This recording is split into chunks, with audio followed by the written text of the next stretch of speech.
Jaya Jaya Radha Madhava Kunja Bihari Jaya Radha Madhava Kunja Bihari Jaya Radha Madhava Kunja Bihari Jaya Radha Madhava Kunja Bihari Gopi Jana Vallabha Girivardhari Jaya Gopi Jana Vallabha Girivardhari Jaya Gopi Jana Vallabha Girivardhari Jaya Gopi Jana Vallabha Girivardhari Yasodanandana Braja Jana Ranjana Yasodanandana Braja Jana Ranjana Yasodanandana Braja Jana Ranjana Yasodanandana Braja Jana Ranjana Yamunatira Vanachari Yamunatira Vanachari Yamunatira Vanachari Yamunatira Vanachari Jaya Radha Madhava Kunja Bihari Jaya Radha Madhava Kunja Bihari Gopi Jana Vallabha Girivardhari Jaya Gopi Jana Vallabha Girivardhari Jaya Gopi Jana Vallabha Girivardhari Jaya Gopi Jana Vallabha Girivardhari Yasodanandana Braja Jana Ranjana Yasodanandana Braja Jana Ranjana Yasodanandana Braja Jana Ranjana Yasodanandana Braja Jana Ranjana Yamunatira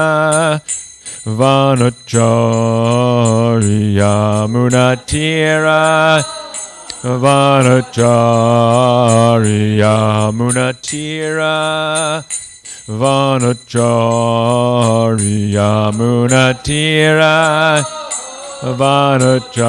Vanachari Jaya Radha Madhava Kunja Bihari Jaya Radha Madhava Kunja Bihari Jaya Prabhupada Prabhupada Jaya Prabhupada Srila Prabhupada Jaya Prabhupada Prabhupada Jaya Prabhupada Srila Prabhupada Prabhupada Prabhupada Jaya Jaya Prabhupada Jaya Jaya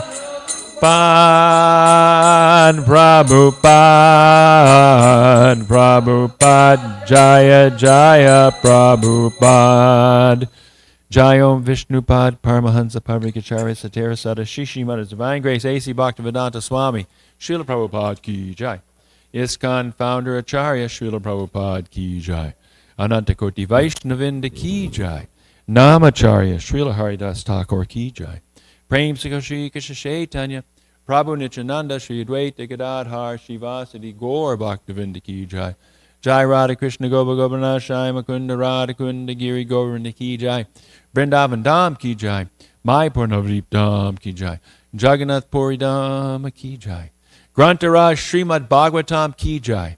Srila Prabhupada Ki Jai. Gaur Premanandi. All glories to the assembled devotees. All glories to the assembled devotees. All glories to the assembled devotees. All glories to Shri Shri Guru and Gauranga Srila Prabhupada Ki Jai. Namo Om Vishnu Padaya.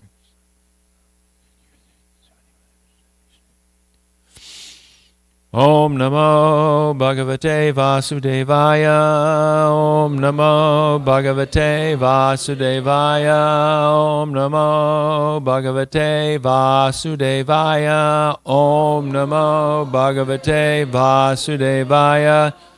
Om Namo Bhagavate Vasudevaya. Om Namo Bhagavate Vasudevaya. So we're reading from Srimad Bhagavatam, Canto 10, Chapter 47, and this is verse 5. And this chapter is entitled The Song of the Bee, and it is a very sweet chapter. Uddhava is delivering his message to the gopis, and we'll also see later on that Srimati Radharani is talking with a bee. Anyata gaurajetasya smaraniyam cha chaksmahe snehanubandhu bandhunam muner api sudushtyaja Anyata gaurajetasya smaraniyam na chakshmahe sneha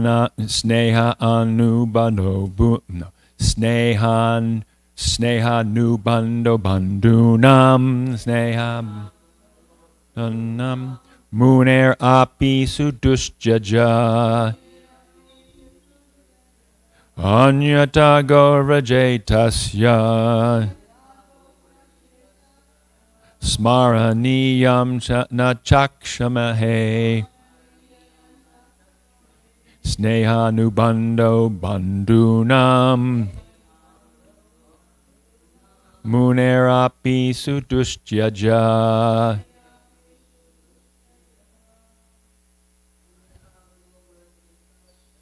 Anyata gaurajetasya smaraniyam na chakshame snehanubandhu bandhunam munerapi sadusyaja. Anyata gaurajetasya smaraniyam na chakshmahe snehanubandhu bandhunam munerapi sadusyaja.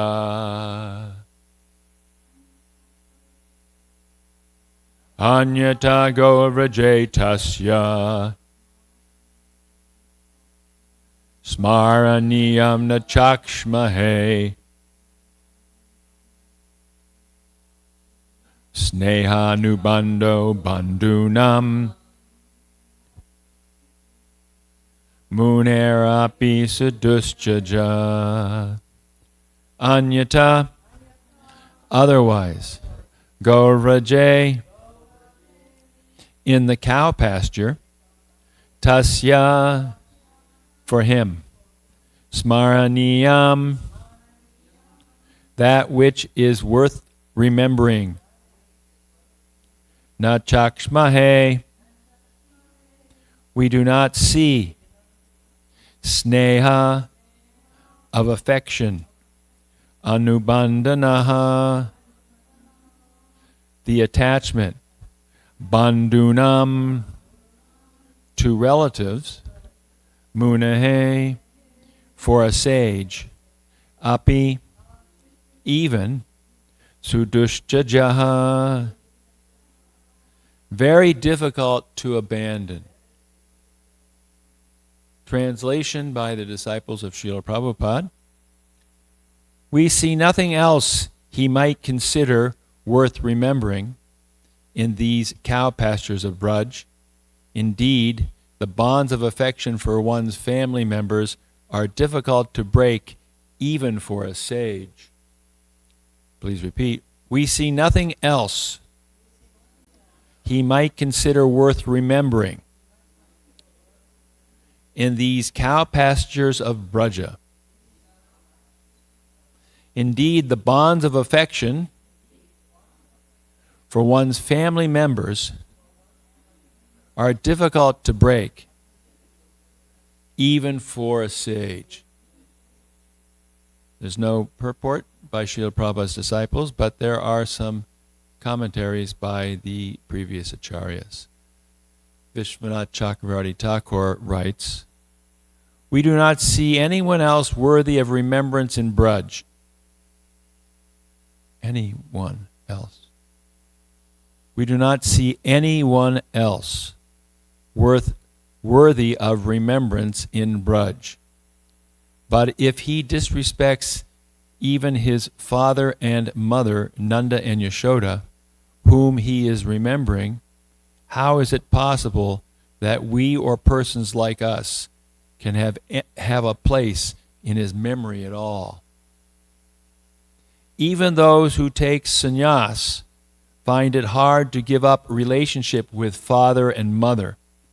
But Krishna very easily has given up relationship with countless wives of others whom he enjoyed. What severe sense of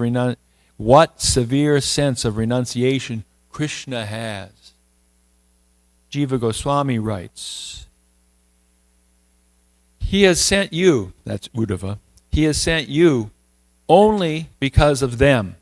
Otherwise, we do not see anything that the leader of the Yadus would consider worthy remembering, Vraj, whose only wealth is cows. What to speak of actually remembering?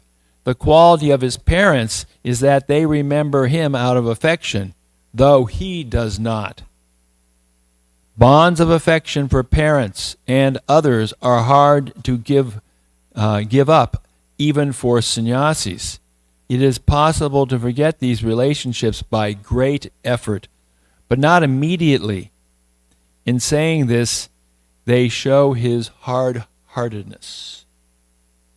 And Sanatana Goswami writes, other than them, anyata, we do not see any person for him to remember in Braj with its cows. Out of misery, they compare themselves to cows. One has affection for family members. Even Atmaramas, or those persons who are self-satisfied in spiritual realization, even Atmaramas find it difficult to give up those attachments. What to speak of a person like him with so much wealth? Om Ajnanatimirandasya Ganan Shalakaya Chakshu Unminitangena Tasmai Shri Gurave Namaha Shri Chaitanya Manobhistam Stapitam Yena Bhutale Swayam Rupa Kadamayam Dadati Swabadantikam Nama Om Vishnu Padaya Krishna Prastaya Bhutale Srimati Bhaktivedanta Swaminitanamani Namaste Saraswati Devi, Gauravani Bacharani, Nirvasesa, Shunyavadi, Praschachadeshtarni, Vanchakalpa, Tarubyascha, Kripa Sindhu, Bhyebacha, Patitanam Pavanevyo Vaishnavebhyo, Namo Namaha, Jai Shri Krishna Chaitanya, Prabhu Nityananda, Shri Advaita Gadadhar, Shivasati Gaur Bhaktivinoda, Hare Krishna, Krishna Krishna, Hare Hare, Hare Ram, Ram Ram, Hare Hare.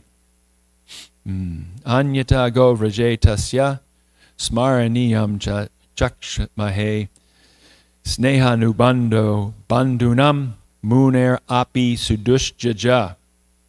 We see nothing else he might consider worth remembering in these cow pastures of Braj. Indeed, the bonds of affection for one's family members are difficult to break, even for a sage. Strong words by the gopis. As Vishwanath Chakravarti Thakur writes in his Tika, we do not see anyone else worthy of remembrance in Braj.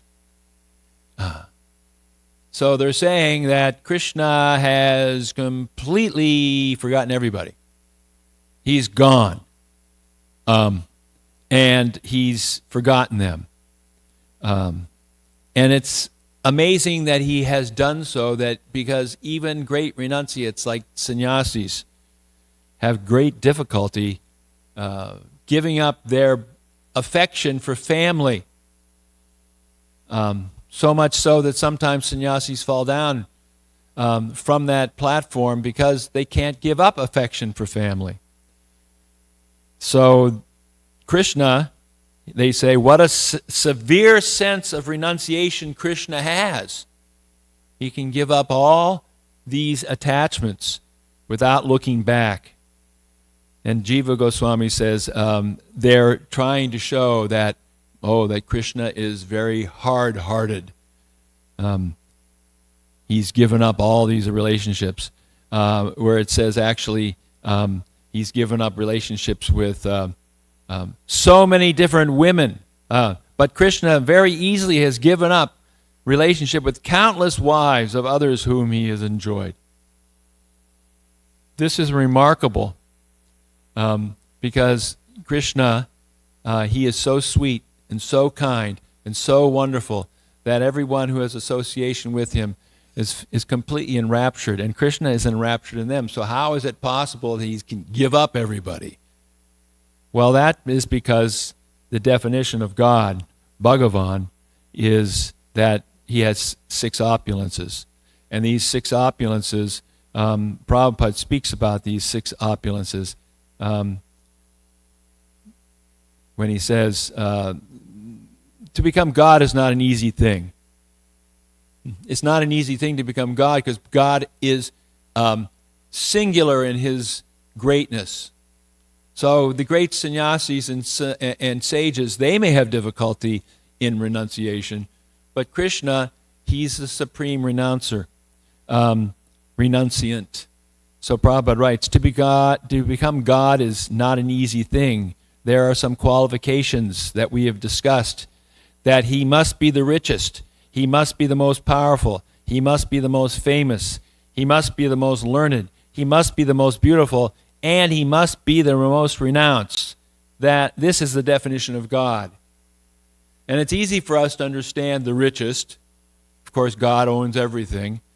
And it's easy to understand he's the most famous. Everyone talks about God in all different traditions. Very famous.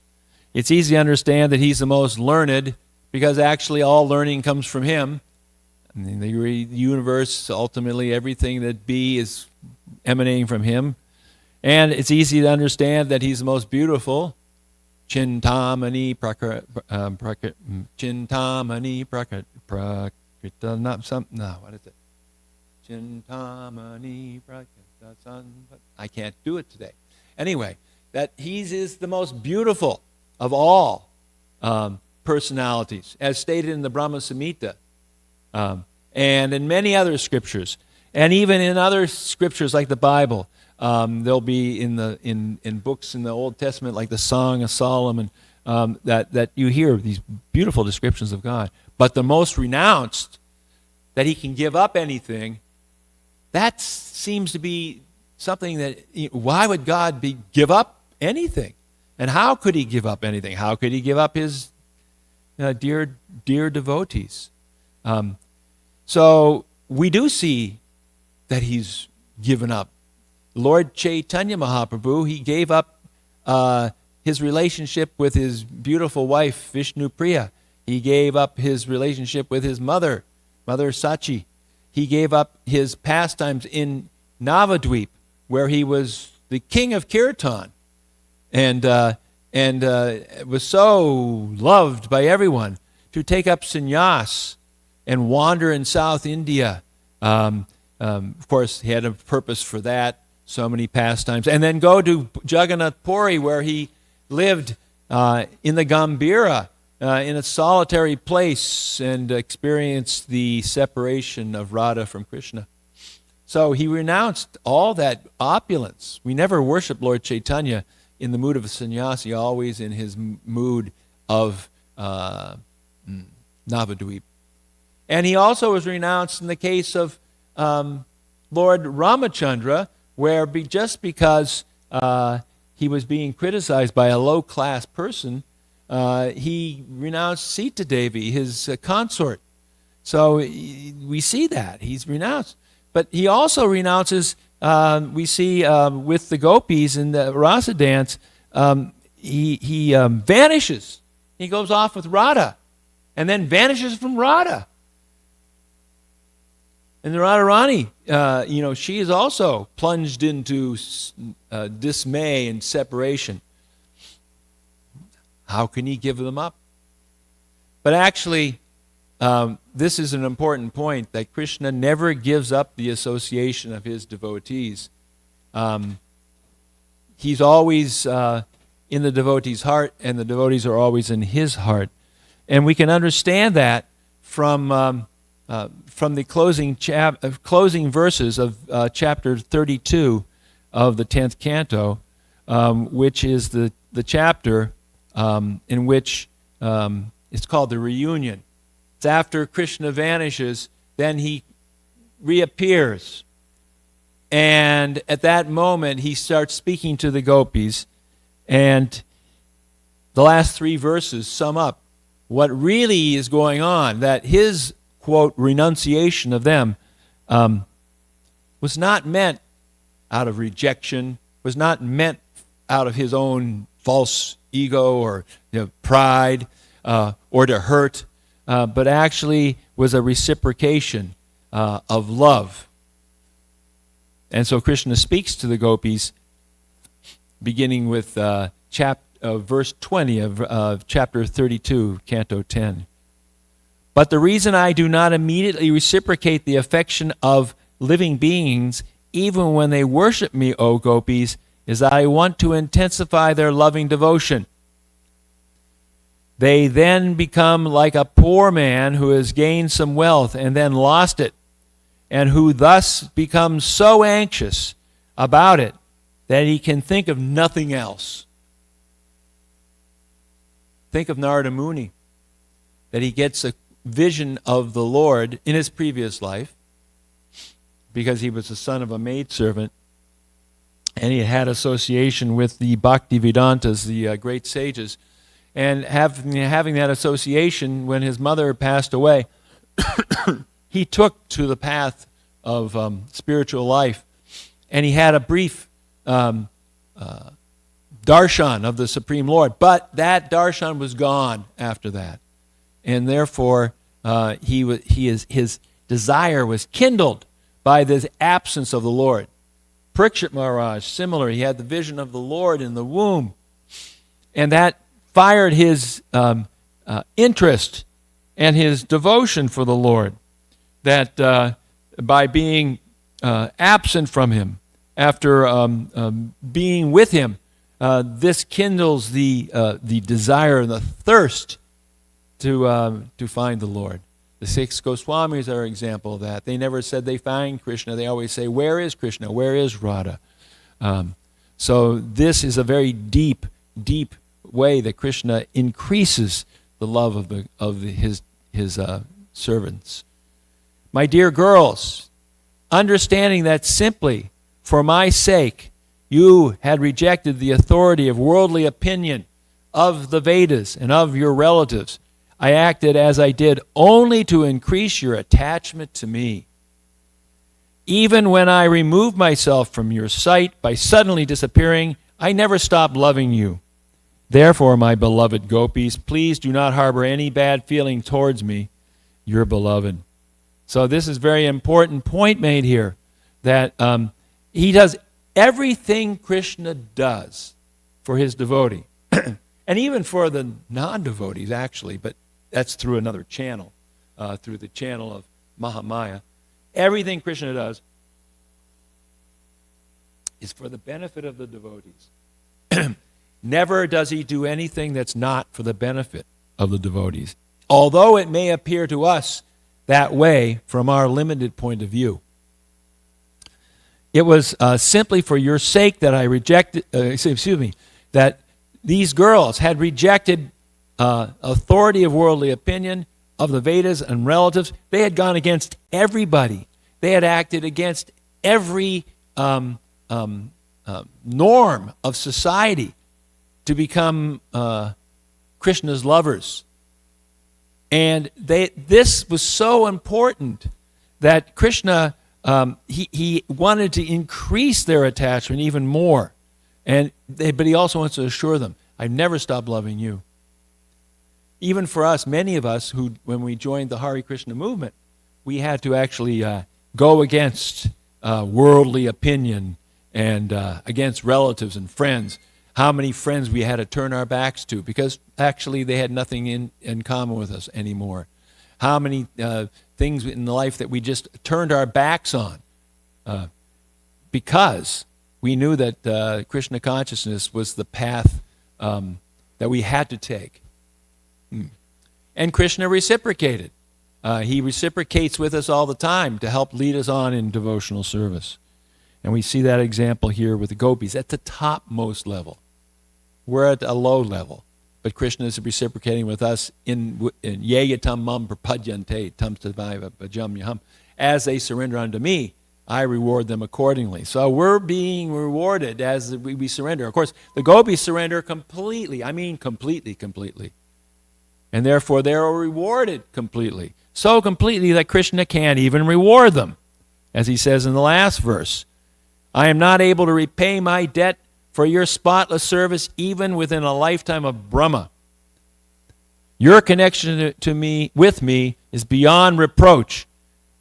You have worshipped me, cutting off all domestic ties which are difficult to break. Therefore, please let your own glorious deeds be your compensation. This is a very important point. For a pure devotee, there is no compensation that the pure devotee is looking for. The gopis aren't looking for any compensation. There's no desire for them to enjoy. They're only their deeds of service. That's their compensation. And Krishna reiterates that. Your connection with me is beyond reproach. You have worshipped me, cutting off all domestic ties. Therefore, please let your own glorious deeds be your compensation. There's nothing I can do, but your devotion to me, which is an ecstatic emotion of love, full of different emotions of love, that's your compensation. And this is a point that is lost to anyone who has material vision. Because material vision means having vision that can't understand the idea of selfless service or complete absorption in love without any desire for one's own gratification. Prem, pure love, is different than what we see in this material world, which is kama, or lust. Now, of course, in the languages of India, like Hindi, that prem is used for love, and it's used for love of not the highest source many times. In English, we use the word love very freely. We love our dog, we love our country, we love spaghetti. We love all sorts of things, but this is not love. This is just my taste, my desire, my sense gratification. So this is something that can't be understood, and therefore we have to understand what prem is, what pure love is from the acharyas or from Srila Prabhupada. And Prabhupada he writes about the difference between material consciousness and consciousness that is, that is pure consciousness. And what is that? He speaks about this in the difference between material consciousness and spiritual consciousness. I got to get the right quote here. Yes, here we are. Prabhupada writes, this is actually from the Perfection of Yoga. He writes, everyone has an eternal relationship with the Lord, either as master and servant, friend and friend, parent and child, husband and wife, or lover and beloved. These relationships are eternally present. So these are the eternal relationships. These relationships in the spiritual world are sthayibhavas, the constitutional position. They cannot be broken. Nothing. They cannot be broken.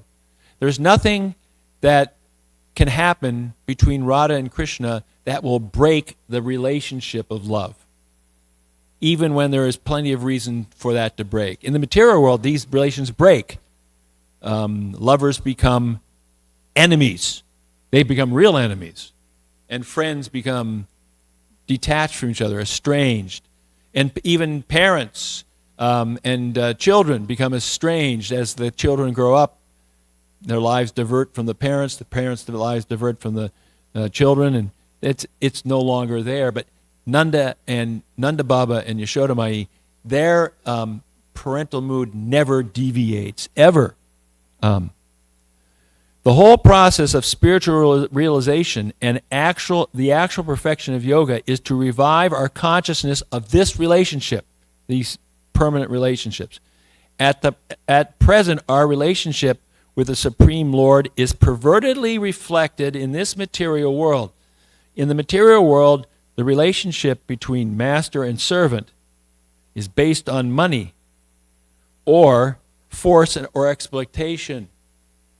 How many people, I love my boss, but if I'm not paid, I'm not going to have anything to do with that person.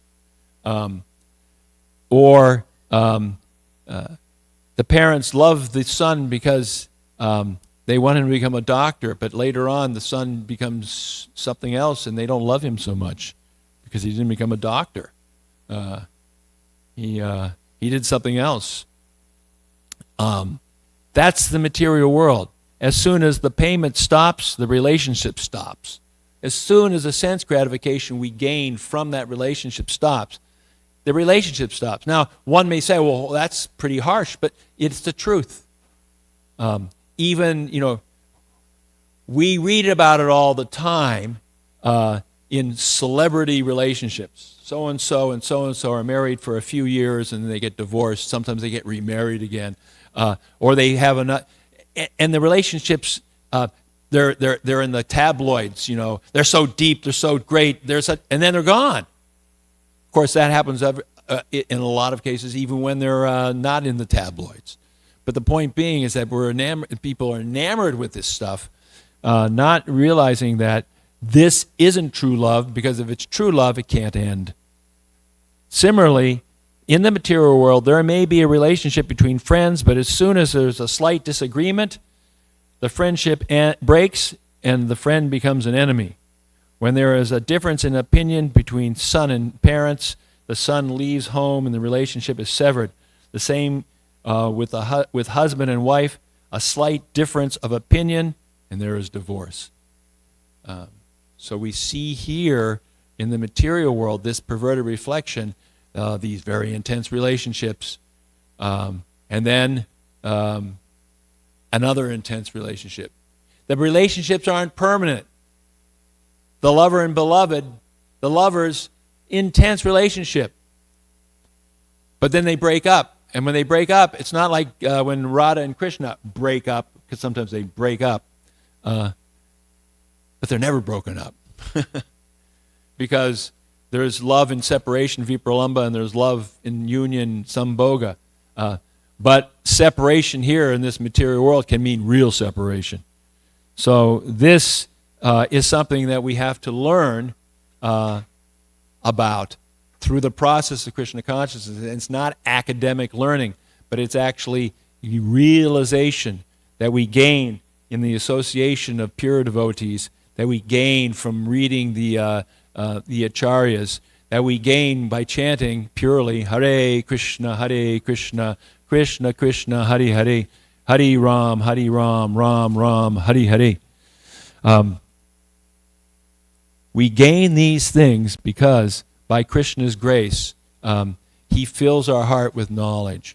Om Agyana Timarandasya Gyanan Gyanan Shalakaya Chakshu Unmanitan Gyena Tasmai Shri Gurave Namaha. The Guru, as the representative of Krishna, opens our eyes with a torch of knowledge. What's that torch of knowledge? That torch of knowledge is the understanding that we receive from Chaitanya Mahaprabhu through the six Goswamis, through all the acharyas down to Srila Prabhupada. Prabhupada writes again about what's the difference between the material, he speaks, it's in a class in Hyderabad in 1974, the difference between the spiritual world and the material world.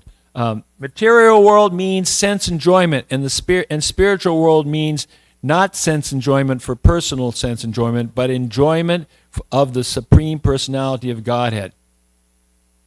In the material world, it's for us. It's for us. Even though it may be at sometimes appear that's for the other, and it may actually have some of that of that aspect, there's always a kernel for us, at least a kernel, if not a big chunk.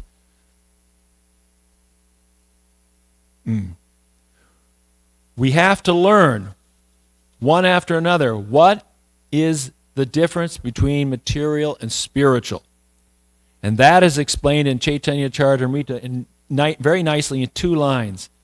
Atmendriya priti vancha tare bali kama. Lusty desires are kama, materialism. What is that? Now, atmendriya priti vancha, when one wants to fulfill his own desires of his own senses, that is called kama. And Krishnendriya priti icha dare prema nama. The same thing, when you want to satisfy Krishna, then you become a devotee. So if we turn to this verse in the Chaitanya Charitamrita, which is Adi Lila chapter 4, verse 165, we can get even more of a sense of what Prabhupada's saying by reading his purport. The verse is, Atmendriya priti vancha tare bala kama Krishnendriya priti icha dare prema nama. The desire to gratify one's senses is kama, lust. But the desire to please the senses of Lord Krishna is prem, love. And Prabhupada writes, the revealed scriptures describe pure love as follows. Sarvata dvamsa rahitam satyapi dvamsa karane yadbhava bandhanam yuno saprema parikirtita. If there is ample reason for dissolution of a conjugal relationship, and yet such dissolution does not take place, such a relationship of intimate love is called pure. No break. In the material world, there was a time when people, took marriage vows and said, "To death do we part." We'll stay married until death. But even though they might have stayed married until the end, they may have been very far apart in so many ways, drifted apart. They'd laughed all the laughs, they cried all the cries, and now they just drift apart. So that is not what's meant by prem. Prem is always gripping the heart of both Krishna and the devotee. And it always is that way. Prabhupada writes, the predominated gopis were bound to Krishna in such pure love. For them, there was no question of sexual love based on sense gratification. Their only engagement in life was to see Krishna happy in all respects, regardless of their own personal interests. Who can come to this platform? Only a pure devotee. And ultimately only the gopis at the highest level. But this is what we strive for through the process of Krishna consciousness. We don't want salvation. We don't want to have some material benefit, because all those things will ultimately just end up with us being on the material platform. The gopis dedicated their souls only for the satisfaction of the personality of Godhead Sri Krishna. There was not the slightest tinge of sexual love between the gopis and Krishna. The author of Sri Chaitanya Charitamrita asserts with authority that sexual love is a matter of personal sense enjoyment. All regulated principles in the Vedas pertaining to the desires for popularity, fatherhood, wealth, and so on are different phases of sense gratification. So, then Prabhupada goes into an incredible list here of things which might be considered good, but they're all sense gratification because they don't involve pure love for Krishna without the desire for anything. Acts of sense gratification may be performed under, here, you're acting under sense gratification even when you, under the cover of public welfare, nationalism, religion, altruism, ethical codes, biblical codes, health directives, fruit of action, bashfulness, tolerance, personal comfort, fear, liberation from material bondage, progress, family affection, or fear of social ostracism or legal punishment. But all these categories are different subdivisions of one substance, sense gratification. So much so, what does Lord Chaitanya say? Nadanam na janam na sundaram kavitam va jagayisha kamaye mama janmani ishvare bhavatat bhaktir hoita ki twai. I don't want followers. I don't want wealth. I don't want beautiful women. I just want to do service, birth after birth. Now, we can aspire for that, service, birth after birth, but we won't be aspiring for it in the sense of the gopis who think that they're ordinary, but they are not ordinary. The gopis think they're ordinary. They just think we're cowherd girls. And they aspire simply to serve Krishna birth after birth. There is no birth after birth, but they may have that impression. So, how to do this? We have to pray to our spiritual master. We have to serve our spiritual master. And we have to listen to what he has to teach, which is help him in his mission, which is to give Krishna consciousness to others. But the very beginning of Krishna consciousness means becoming Krishna conscious ourselves. And that means chanting ultimately, purely, Hare Krishna, Krishna Krishna, Hare Hare, Hare Rama, Rama Rama, Hare Hare.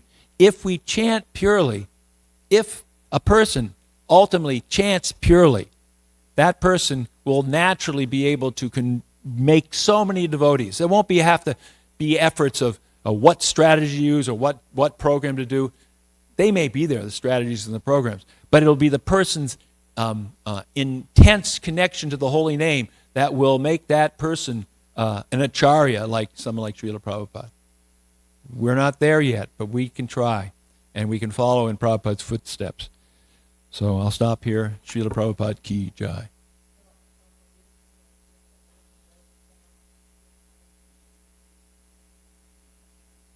Pure chanting of the holy name. Yes, Prabhu.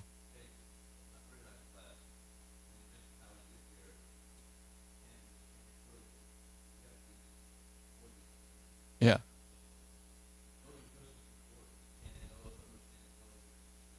Okay. So the point that Divir made and Rudrani also asked, what about the pure name? Well, we have to avoid the offenses. That's the negative side. And we have to also strive, by hearing from the Shashasika, the positive side. But the point ultimately is that we have to be convinced that it's pure chanting and nothing else that will bring us to the platform of pure love. Yes?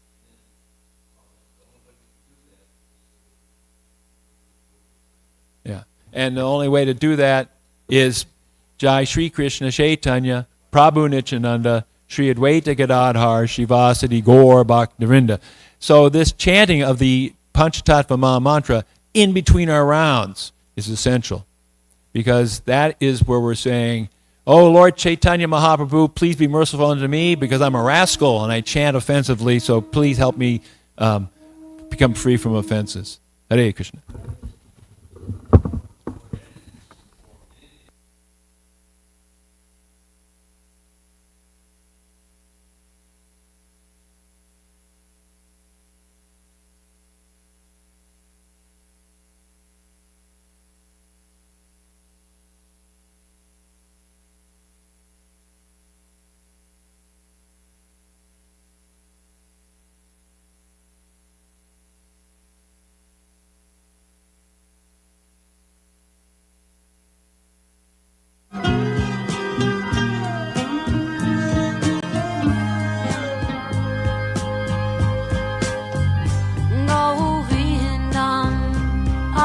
Purusham Tamaham Bhajami Govindam Adi Purusham Tamaham Bhajami Govindam Adi Purusham Tamaham Bhajami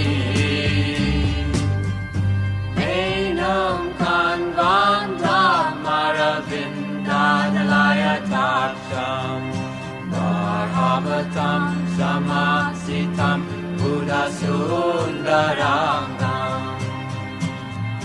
Kandar Agom Vidamaniya Vishesha Shobham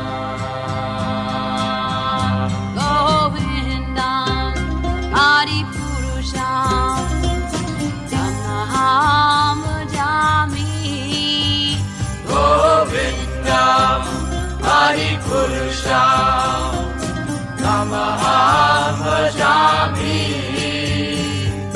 Govindam Adi Purusham Tamaham Bhajami Angani Yasa Sakalen Driya Priti Manti Vasyanti Pan Kayanti Jiram Naganti Ananda Chinmaya Sadhu Jala Vigrahasya Govindam Adi Purusham Tamaham Bhajami Govindam Adi Purusham Tamaham Bhajami Govindam Adi Purusham Tamaham Bhajami Govindam Adi Purusham Tamaham Bhajami Govindam Adi Purusham Tamaham Bhajami Govindam Adi Purusham Tamaham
pada pankaja, stita duli sadrishim vachintaya, nayanam galadashudaraya, vadanam gadgadarudaya gira, pulakarnishitam vapukada, tavanamagrahane bhavishyati, yugayatam namishena, chakshusha prabhashayatam, shunayatam jagat sarvam govindam virahename, aslishyava padamratam panastumam, adarshanam marmahata karotuva, yatatata vavindato lampato mat prananatastu saivanapara. Victory to the Sri Krishna Sankirtan, which cleanses the heart of all the dust accumulated for years and extinguishes the fire of conditional life, of repeated birth and death. This Sankirtan movement is the prime benediction for humanity at large because it spreads the rays of the benediction moon. It is the life of all knowledge, ocean of transcendental bliss, and enables us to fully taste the nectar for which we are always anxious. O my Lord, congregational chanting of your holy name alone can render all benediction to living beings, and thus you have hundreds and millions of names like Krishna and Govinda. In these transcendental names you invested all your transcendental energies. There are not even hard and fast rules for chanting these names. O my Lord, out of kindness you must easily approach you by your holy names, but I am so unfortunate that I have no attraction for them. One should chant the holy name of the Lord in a humble state of mind, thinking oneself lower than a straw on the street. One should be more tolerant than a tree, devoid of all sense of false prestige, and should be ready to offer all respect to others. In such a state of mind, one can chant the holy name of the Lord constantly. O my almighty Lord, I have no desire to accumulate wealth, nor do I desire beautiful women, nor do I want any number of followers. I only want your causeless devotional service, birth after birth. O Son of Maharaj Nanda Krishna, I am your eternal servitor, yet somehow or other I have fallen into the ocean of birth and death. Please pick me up from this ocean of death and place me as one of the atoms at your lotus feet. O my Lord, when will my eyes be decorated with tears of love flowing constantly when I chant your holy name? When will my voice choke up, and when will the hairs of my body stand on end at the recitation of your name? O Govinda, feeling your separation, I am considering a moment to be like 12 years or more. Tears are flowing from my eyes like torrents of rain, and I am feeling all vacant in the world in your absence. I know no one but Krishna as my Lord, and he shall remain so even if he handles me roughly by his embrace or makes me broken-hearted by not being present before me. He is completely free to do anything and everything, for he is always my worshipful Lord unconditionally.